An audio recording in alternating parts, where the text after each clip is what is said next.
Ladies and gentlemen, we start this episode with a party political broadcast from the Bell Witch podcast party. Hey, what you doing right now? Besides listening to a rather awesome podcast, might I add. Well, while you're here, do you fancy just opening up the app in which you're listening to this podcast on and putting some stars in for that little podcast which is independently made, with no backing or large funding bodies? Perhaps writing a quick review saying, "This is awesome!" Blush. In all honesty, those stars mean a lot to podcasters like myself, and they really do help us to grow and increase our reach as a podcast episode. It is a labour of love, and we all are addicted to creating content for you right now to enjoy and be thoroughly entertained. It's magic, as those stars really do help the show to shine. So if you don't mind and your thumbs are not too tired, please leave a rating and review. You legend. Okay, thanks for that. I shall leave you be to enjoy the episode.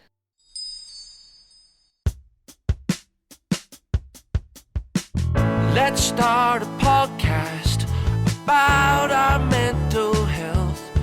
For no good reason why, let's call it Mind Cake.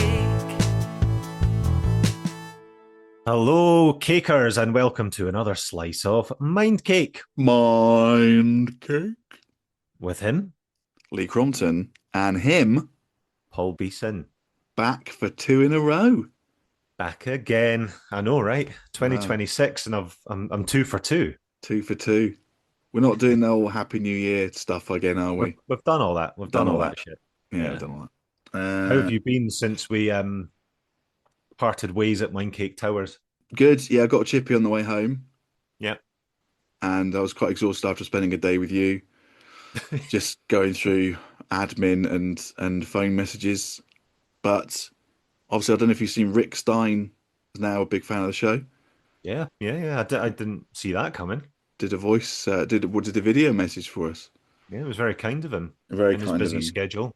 Okay, well, enough of that nonsense. Shall we get into this week's episode, which, if you've been following on the socials, you'll have seen that there were pictures of me with sensors on my napper.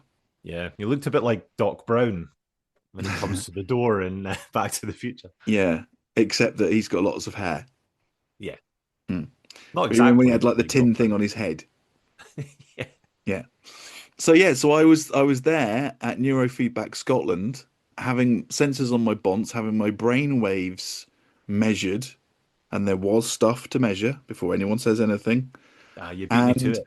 So we thought we'd get the wonderful Suzanne and Helen on the podcast to talk all things, because it's quite sciencey, isn't it? It was For us. actually. It was more sciencey than I was expecting. Yeah. I assumed it was neurofeedback was a talking therapy. However, you are about to be enlightened, my friends, when we talk about neurofeedback with Helen And Suzanne. Okay, well, hello, Mindcakers. Today we are joined by Suzanne and Helen from Neurofeedback Scotland to help us separate the neuroscience from the nonsense, the hope from the hype, and to explore whether this is a useful tool for our mental well-being. Hello, Suzanne and Helen. Good morning. How are you? Good. How are you? I'm good. Are you in the office? No, we're both at home. We work from home on Mondays. Right. Yep. Okay. No, just because the weather's been a bit iffy, Right. hasn't it? I thought we were going to be Wicked Witch of the West last night. I thought the house was going to take off from Kansas. I mean, it was pretty wild. I don't know where it was with you, but Well, I'm down by the shore, so yes, it was wild. yeah. I should explain that I have come and done a session with you, Yep. which we'll get into later, and I have tried to explain this to Paul. However, if you had to explain neurofeedback to a skeptical but curious friend in a pub, how would you describe what's actually happening in your brain? Well, it would depend on how many drinks the person had had to how I would answer that question. But it's quite a gentle therapy which helps the brain to help itself. So if you've had a traumatic experience, if you've got ADHD, autism, etc., the brain becomes what we call dysregulated, so it just doesn't function optimally. So neurofeedback is a technology-based therapy where we read the brain signals. It's fed into an real-time EEG, into the computer software and onto the feedback which the client watches on the screen. So it's working real time to mirror what's happening in the brain. And when the brain can see itself operating, it can then work to fix itself. And that then becomes a process of becoming self-regulating for the brain. And when the brain regulates, it just works better. I must admit, when we first started talking about this, I assumed it was another talking therapy. And then obviously I came to see you and realized it was something very, very different when you started sticking sensors on my head. So there was different scenarios you could pick. I think it was walking through a forest. Yeah. So the idea is that I'm concentrating on the surroundings and what's happening on the screen, and there was deer and there was birds and there was this and there was that. And if my mind wanders from that, then the image is blurred, goes misty, and so the brain then checks itself and gone, oh, hang on a minute, I've gone off on a tangent, which we don't often do on this show, do we, Paul? Yeah. I've gone off on a tangent, and then, like you say, regulates itself to bring it back to start to put it in focus. Is that kind of very layman's way of putting it? Well, yes, it is effectively doing that because that's what your brain's doing in real time. So the technology, if you like, is allowing your brain to see itself in real time. So being distracted is a real time event, but also older patterns that are in your brain are still happening as you sit in the chair and watch the screen. So the technology is helping your brain to see its patterns that have been there for quite a long time. And am I right in saying that I'm jumping about here? So I've already gone off script, but am I right in saying that you were mentioning that the sensors go on different parts of your head or your brain, your head, depending on what it is that you're, in inverted commas, treating? Yeah, absolutely. The brain is split into sort of 20 different sections, and each part of the brain is responsible for a different function within the body. So we work on a client's symptoms and then we target that area of the brain that we want to train and improve. And that's why we put the sensors on different parts of the brain to work different parts of the brain. Okay, I'm going to ask a practical question here. Obviously, me coming where you've got lots of surface area to stick sensors. If someone with a big bouffon came to your offices and said, "I'd like to give it a go," let's use Paul as an example. I mean, just anyone that You might as well, since I'm here, right? Yeah. So How on earth would you stick the sensors to look at that, Barnet? How would you fit the sensors to that? Please tell me you'd shave little bits off and stick them on. No. No. We have to find a piece of scalp that is hairless, but obviously some people have follicles very close together, and it can sometimes be difficult. But the paste and the gels that we use are designed to kind of keep the scalp clean, so that it's free of any kind of oil. That's just a very naturally occurring oil in our skin, and it attaches quite well. So we've had lots of different types of hairstyles, and I can imagine. we manage. To be honest with you, it's people with no hair that present some of the biggest problems. So Really? How about that? Scrub How their about scalp that? quite hard. Yeah. I mean, I'm looking at Paul's head. I mean, I would say that looks pretty tightly knit to me. Can maybe get something around here. Yeah. Maybe help with whatever. What would you stick on if you were helping? What would that help if you were stuck on around the top there, around his top of the forehead? Can you get any on there? Yes, we use those sites quite regularly actually, and that's where you have your executive functioning, where you kind of your control center, you might call it. So we use sites placements of the sensors on the forehead for things like regulating emotions and worries, very generally There you go, Paul. So you can, even though you've got a big old booth on, you can still You still get your neurofeedback. Well, that's it. I'm not worried about losing my hair anyway, so. No, No, no. no shaving, no staples. No, super glue. So I guess the question that I was interested in, or interested in all the questions, but this one in particular, is neurofeedback training the brain to do something new, or is it reminding it how to do something it's forgotten? A bit of both, a bit of both. So as I said, it's picking up those brain waves under the surface of the scalp. The brain is just electrical activity, so it's picking that up from the surface of the scalp and being fed into the EEG and enabling the person to see how their brain is operating. Hmm. So yes and no to that one. It's working on the conscious part of the brain, but also the unconscious part of the brain, Unconscious, yeah. aspect of it. And most of what we do is driven by our unconscious, and that's the bit that we need to tap into Hmm. for real changes to take place within the brain. It's not that you're changing the brain to do something new, because that would kind of suggest you're going to be a different person at the end Yeah. of a session. But it's really just creating the conditions in which the brain can heal itself and do what it normally does optimally. So you're still you're still operating the same way, but you're functioning much better. Hmm. I know when we talked, you were saying that, well, you can say, but how many sessions would you normally recommend, and how much are they spaced out in order to get the maximum kind of effect? It's quite an important part actually of the therapy is regular attendance. So we recommend no less than one session a week. And we always say to clients to plan for 20 sessions, and that's Okay. based on research. Also, what we've observed ourselves with clients, because it can take, for some clients, obviously everyone's different. So some clients show improvement very early on, and Hmm. others might take a little bit longer. So once a week, 20 sessions, that's the kind of basic recommendation. Okay, well, Paul's a big teacher's pet, so we probably only need five, probably. Come in and smash it, don't you, Paul? Well, I don't want to blow my own trumpet, but yeah, there He is does. He there is does. Indeed. evidence of that. Yeah. Yeah, we had, who was the myopathy woman? Hmm. You had to do your umlars and all that, and he had perfect tongue posture. He had perfect sleep. Did we had the sleep man on? You were perfect at that as well. So I would imagine, yeah, if Paul did come, he'd probably need 4 or 5 sessions max. I would have thought. I would still Yeah. plan for 20 though. Plan for Yeah, 20. plan for 20. You might not need to go there, but yes, Yeah, that's what you'd say. It's trying to kind of work with people's expectations as well. We yeah, don't want to say you'll be great in four sessions when we know that that's unlikely. And the reason for the repeating sessions is because the brain is very good at going back to where it yeah, used to be, because it's where it's yeah. familiar. And it's the training, it's the repeating of the training that helps the brain to the new patterns to concretize and stay the new way.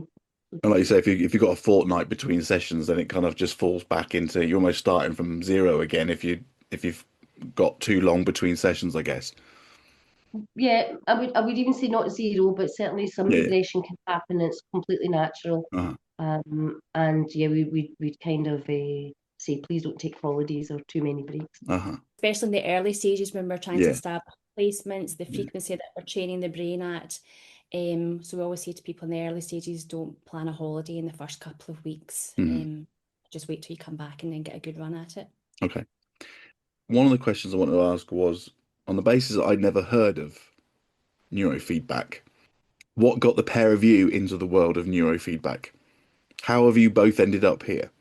Well, I sort of discovered it first. Well, not certainly I didn't discover it, but it was a completely chance event. My colleague Frank Corrigan couldn't attend a training event, and he'd said, I've got this thing on. Would you like to go? It's all paid for. I said, aye, I'll take that. So went along to. It was a very casual event actually, and it was neurofeedback, and I didn't know what it was. But I guess like most therapists, you're always looking for the thing that really works and Mm. that really helps people.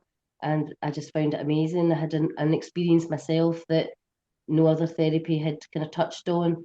So I was just blown away by it, and I've never looked back. Wow. Just all I do now, or nearly. It's got quite exclusively neurofeedback. So. Mm-hmm. And from that, so Helen had obviously gone to that event, decided that she wanted to train in neurofeedback and was looking for guinea pigs. So I readily offered myself to help her, to help me. And my initial experience was we both did our psychology degrees. Helen went down the route of psychotherapy. I went down the route of education, and then went down the route of becoming a play therapist. And Helen said, no, you've got to train in this as well. But the thing that sort of made me really keen to learn to do it and to help people as well was my own experience with migraines. I suffered quite badly with migraines, quite frequent and quite severe. And within the early stages of working with neurofeedback, the migraines were less severe and less frequent. So that was a big indicator for me that it was such a powerful therapy if it can help with that, because medication wasn't working, etc. So yeah, it was a non-invasive therapy that really made a difference. What you say about migraines there, are there any other particular conditions or types of people that could benefit from this treatment? What sort of, we touched on, I know you mentioned when I was there ADHD, but what other types of conditions would neurofeedback help? I don't think I've met any condition that we can't help to some degree. It's not the condition as such, maybe it's the circumstances that a person might be in, but the main ones are ADHD, epilepsy and seizures, anxiety, depression. Those are the types of clients we see most regularly with those kinds of conditions. And anxiety is at the base of quite a lot of things like, OCD and even pain. Pain is quite a big one as well. People get joint pain and just aches, kind of, that they have an unknown source, which is we would take the position that it's a psychological source, and neurofeedback quite often helps pain, very often, in fact, I would say. So what does the strongest evidence currently support neurofeedback for? Where is the evidence, and where is it maybe a little bit lacking? It's mainly with ADHD again, so that's probably why a lot of people do come to us that have got ADHD, or parents bring their children, because that's kind of where neurofeedback as a therapeutic began. It began in epilepsy, moved into ADHD, and since then, since it was realised that it was a therapeutic, then research thankfully has been a bit more widespread. But in the last year, published research is mostly been ADHD again, but also just, I think I was saying, anxiety, depression, even Parkinson's disease. I think I'd quite like to see Alzheimer's and dementia there as well. That there is some research there, but just performance as well. Actually, in the last year, there's been a few, obviously, sports people come to us as well. Yeah. Not just to improve their performance, but it's usually because there's been some kind of injury or event in their lives that they're trying to get back on track. But do some people not respond at all? And how do you manage expectations around that? Yeah, people that come to us who are quite heavily medicated or are continually changing their medication, it can often be hard to work with those conditions because the medication obviously affects the brain, and we're trying to work with the brain. So there's quite a lot of changes happening. So we always say to people, wait till you've, if you're on medication, wait till it's quite a stable time. And also people are maybe not aware of what's actually changing within themselves. So maybe people who are autistic might not see the changes. So we always ask if they've got a carer or somebody to support them through this journey, that they're kind of observing and just noticing any changes within that person. Also, we work a lot with children, so it's hard for children to report back on what they feel, what they experience in the session and after the session. So we rely heavily on parents, caregivers, to really take note of what they see, the differences within that child, to report back to us. Are there any risks or side effects or reasons why people shouldn't try neurofeedback? No would be the sort of easiest answer, but people do sometimes experience a negative effect or a negative kind of I have a negative experience. So for example, maybe a headache or feel a little bit nauseous, those kinds of things. But we tend to refer to them as detox effects because something's changing. And if something's changing in your body, a bit like you give up caffeine, most people wouldn't give up caffeine without some kind of negative effect. So it's a bit like that. So whilst we've had a couple of people maybe over the last 7 or 8 years that didn't come back because of that effect, it's very, very rare that the experience is anything other than just a bit of a detox, like some kind of alteration in the physiology that's a little bit uncomfortable. But the vast majority of people, in fact, almost everyone reports positive effects after the first, second, or third session. They see really quite quickly the improvements, and we often refer to it as the wow effect, because people literally say, "Wow, that's amazing," after the early stages. So that's the vast majority of the reports and our experience. I know from my own experience with you. I mean, I can't remember how long I was in the chair now because time seemed to stand still. But I did the walk through kind of the forest. Yeah. And then I did some kind of, it was more of a video game one where for want of a better expression, my brain was controlling so if I was concentrating properly, the speed of the vehicle sped up. And again, if I wandered, then it would slow down, and the background would get more hazy and whatever. Yeah, I just remember it was a very weird feeling afterwards. I was just very I was tired, but I wasn't like exhausted tired. I was just like zoned out tired. Like, I suppose you've been not concentrating, but as if you've been, you've had a session where you're having to concentrate on something, and then afterwards you're like, my brain just needed a rest, I think, after doing it. And I was maybe doing it for what, half an hour, 20 minutes, half an hour? Well, about 20 minutes. We kind of initially, we do a 20-minute trial session of the actual neurofeedback in our initial consultation. And again, it's just to let the brain's doing something quite different from what it normally does. You're not just passively watching a screen like you're watching TV. The brain, as I said, the unconscious part of the brain is picking up all the little nuances, all the little flickers that are going on in the screen, and the brain's like, oh, this is a bit different. So the brain can get a little bit tired initially. It's like if you hadn't been to the gym for a long time and you went to, do a session at the gym, your muscles would get tired, but the result does build up the more you do it. And the brain is just a muscle like any other. So it just needs that training. Yeah. Yeah. And tiredness to us is an indication that something's happening. Obviously, extreme tiredness is something we wouldn't want, and we monitor all the time to avoid that. But tiredness, yes, is just an indication that your brain is working. Oh, there was clearly something going different. On. There was, yeah. Like when you were at school and you did your exams and you came out the exam hall and you just kind of went, "Oh my God," because you've been concentrating for an hour and a half, 2 hours, or whatever. Well, I'm going to ask one more question before we get into the next bit. So, where do you see neurofeedback fit into mental health care over the next 5 or 10 years' time? Do you think it become more mainstream?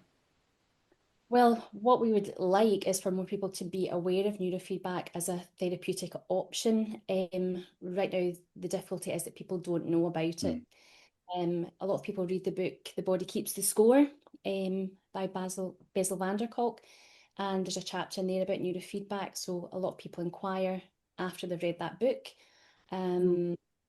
Yeah, so for it just to be more widespread, to be a therapeutic option, and for people to know about what it is, how it works, and that it's available in Scotland. I think it's more common in the States and in Europe, but Scotland, UK, it's a little bit more unknown as a therapeutic option. Now, I know, having looked into this, there's obviously science backing this up, and trials and what have you. However, you did mention when I was in, this is mainly for Paul's benefit, you did mention when I was in that there's another kind of slightly more woo-woo side of things that you do. Do you want to talk a bit about what was that called? Because I've forgotten completely. What was that called, and what does that do? That's bioresonance. Bioresonance, Paul. I can see Paul. Are you writing that down, Paul? Yeah, it's what. Oh, yeah, it's right. What is it, and what does it do? It's basically another technology-based therapy, which is based on the electromagnetic kind of waves from the body. So it's picking up the frequencies that are attributed, if you like, to all parts of your body. So your organs vibrate at a certain frequency, and this machine can pick that up, and it can pick up if it's vibrating too high or too low, which would be an indication of potential illness as opposed to a diagnosis.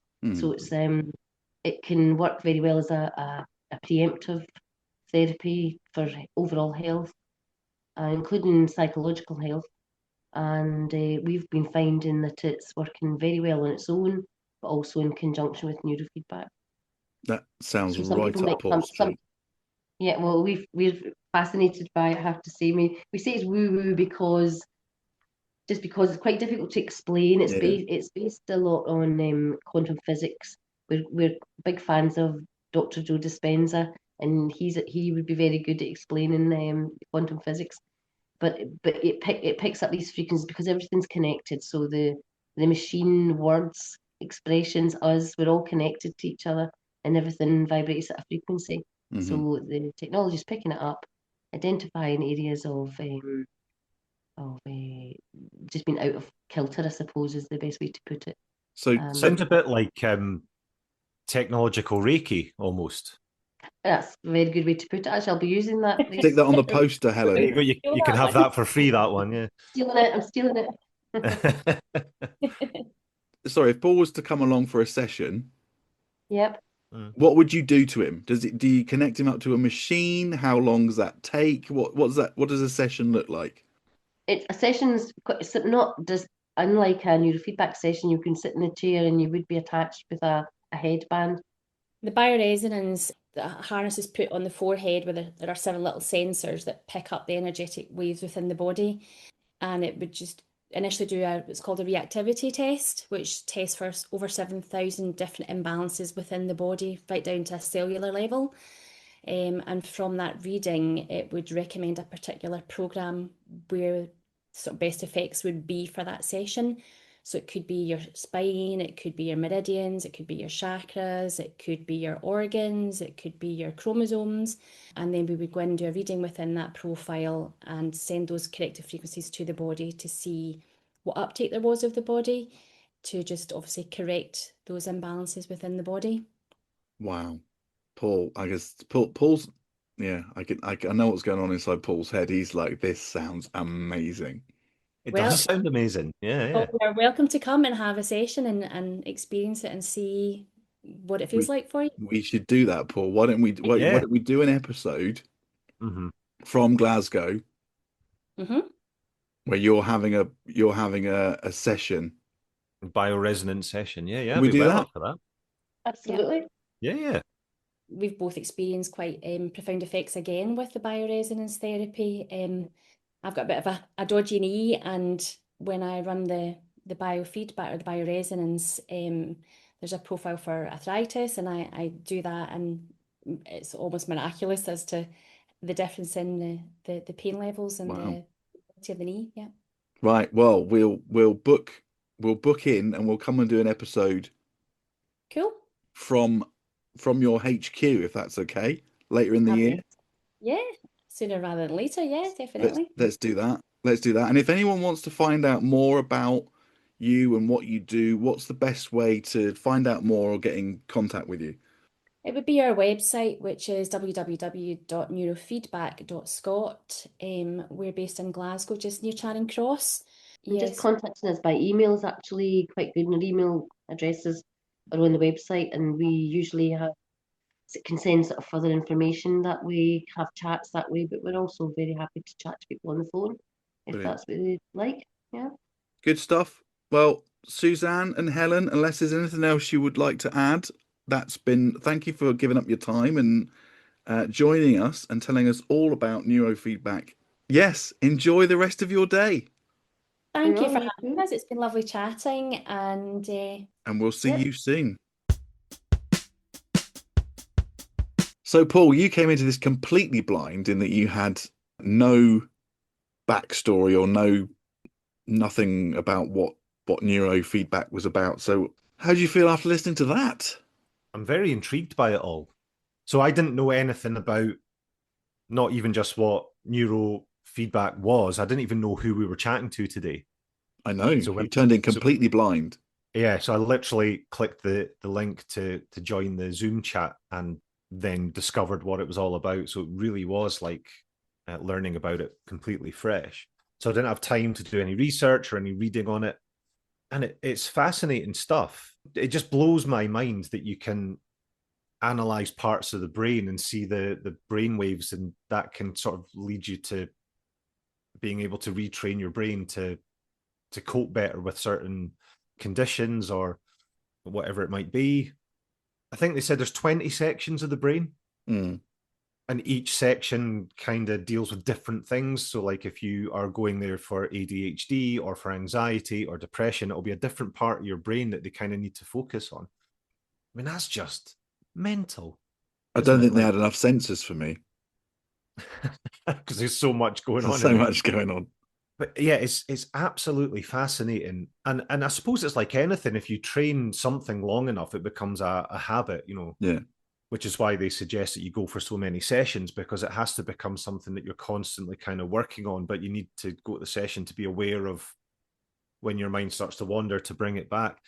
And even though it's quite scientific, it reminds me a lot about other stuff that we've done. Like, you know, we say all this different stuff all kind of ties in with each other. Like that thing about meditation. And if your mind wanders, it's okay because your mind will do that. It's just training your mind. You know, if you're trying to meditate and your mind wanders, it's not failure. It's human, but it's then training your mind to get back to that meditative sort of state. Well, this is the thing. I can kind of get on board as skeptical as I am with some of these things. I can get on board with this because logically, and I don't know whether I'm doing them a disservice or not by explaining it this way, but what I found was it was like real-time meditation, because you were concentrating on the thing, whether that was you walking through a forest, or oh look, there's a deer over there, or oh look, there's a bird in the trees, and as you walk through this forest, you're noticing the light coming through the trees and you're mindful, you're in that moment. If you then wander from that, it starts going a bit pixelated or a bit misty, or in the video game one, like your car or your vehicle slows down, or the track becomes a bit hazy or whatever, and it's like your subconscious going, oh, I've gone off piste here, I've gone off track, and so it's the same as meditation. You bring it back to, oh look, there's the deer and there's the da-da. So you're almost like subconsciously training your brain, because your brain, you're getting that real-time feedback when your mind wanders. And your brain is recognizing that visually and then automatically bringing it back. So from that perspective, and I can imagine, having no scientific background whatsoever, but I can imagine if you keep doing that and training your brain to do that, then that would work. And I must say, my session, I felt great afterwards. I felt tired, but in a good way, because I suppose you've been not concentrating, but you've been immersed in that environment, and your brain waves are being measured and not managed, but yeah, your brain, the screen is basically, the image that you're seeing is registering what's going on in your brain in real time, and that is just yes, it's responding to what you're doing and thinking and everything right there and then. Yeah. And as someone like you who loves a tangent, it doesn't surprise me that you're knackered after a session like that, because you are trying to focus on one thing. But it's also good because it does block some of the other noise out, I guess, doesn't it? So it does sort of bring you to focus and stuff. So even though you're tired, you do feel, I can imagine you feeling quite refreshed and rebooted afterwards. Yeah. No, I thoroughly enjoyed it, and I think we should go back and try another session, especially the woo-woo stuff. I knew you'd be in all that. No, I'm really looking forward to doing some what is it? Bioresonance. Not residence. Not residence. That's where the bios live. So it's bioresonance. Yeah. Reiki's, again, I know I keep coming back to this, but that's something that's been on my kind of hit list for a long time, to go and have a Reiki session. So this sort of technological Reiki, or however I phrased it in the interview. Digital Reiki. So yeah, I'm very excited about that. It also gives us an excuse to actually meet in person as well. We haven't done that since the bee therapy thing. We haven't done that since the bee therapy, which was what, the last summer? Yeah, it was a long time ago. And we both fell asleep. We did. Separate beds. Separate beds. Separate beds. Was genuinely separate beds. Mm-hmm. Did I mention, by the way, that when I was at the Mind, Body and Spirit Festival in Birmingham, that as I'm wandering around the different stalls and listening to the bongo drums and wizards wandering around and one thing and another, there's one thing that I don't think I mentioned, was that there was a menopause stand there selling Charlotte's bars. No way. And I went, oh. I said, oh, hello. And I spoke to the woman. You won't know me, but I'm Mind Cake Podcast, and we've had you on the podcast talking about the menopause bars and what have you. She says, oh, Charlotte. And I said, yeah. And she went, oh, she's over there just getting a coffee. No way. So I actually met Charlotte for the first time in person. Wow. In Birmingham, which is slightly random, but she was there flaunting her bars, as it were. Yes, it was lovely to meet her. Anyway, that's talking of tangents. There you go. There's another one for you. There's another tangent. So yeah, sometime in the not too distant future, we'll be doing an episode from Charing Cross. I think it would be interesting to see if there is anything wrong with you. Yeah. I mean, there's got to be, right? I can't keep up this perfect streak that I have with all the guests. No, there'll be something, won't there? There's surely to God there's going to be something that you turn up with. Because you mentioned spine, didn't she? So anything, could be anything in your body. Now, surely to God, there must be something. I think it's going to be somewhere in your bottom half. Around the top of your bottom half. I'm guessing. Really? Yeah. Right, okay. Yeah. Talking of which, I don't know whether Ian McNabb ever got through to the tiny penis clinic, but no, I don't. Who knows? I wish him well in his, journey, endeavors. Yeah. Okay, well, that's probably the perfect place to leave this episode. But no, thank you to Susan. Thank you to Susan and Helen for coming on. Thank you as always for listening. Take care of yourselves and each other.